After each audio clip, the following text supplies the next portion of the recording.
Hi guys, welcome to Miniature Mayhem. On this channel, we discuss about Hot Wheels. So what I have here in my hand is a Fast Feline. Now this was one of the first cars I got right now this month. I have been collecting Hot Wheels cars as a kid, but then I lost most of them. But then I wanted to restart it. So I got this Fast Feline. Now this one, let me just quickly open it off the pack. I've already opened it so that you'll get a better look of this. So this Fast Feline is the original Hot Wheels model designed by Fraser Campbell, right? This is a 1/64 scale model. Now this diecast model was debuted in 2009, and even till date, which is 2023, it is still being produced. Now about this particular model, this is a the paint scheme on this is gray and it has a red burgundy stripe on this. There's also one more variant of this which is being produced, which is a black and a yellow stripe one.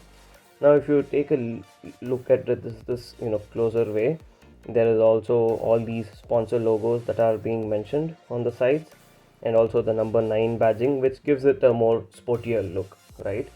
So if you notice the wheels, I'm just spinning it over here, it spins quite well. And also it has these 5-spoke gold tinted wheels. If you look at the bottom of the car, this comes out of Malaysia, so it's made in Malaysia.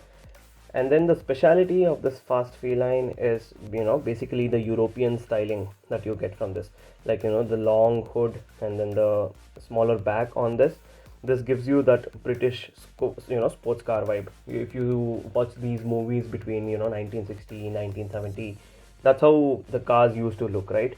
And underneath this hood it has a twin turbo V8 engine, and the moment you see it, it's a 2-seat Grand Tour coupe, right? That's how this is being designed.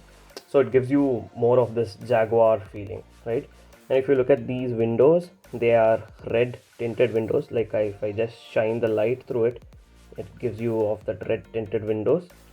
So yeah, that's it about the Fast Feline. In the upcoming videos, we will learn more about more Hot Wheels car. Like I just told you, I just started this again, like more or less like I resumed it again. So I'll be collecting more Hot Wheels cars in the upcoming videos, and then I'll just be unboxing those going forward. So catch you soon. See you.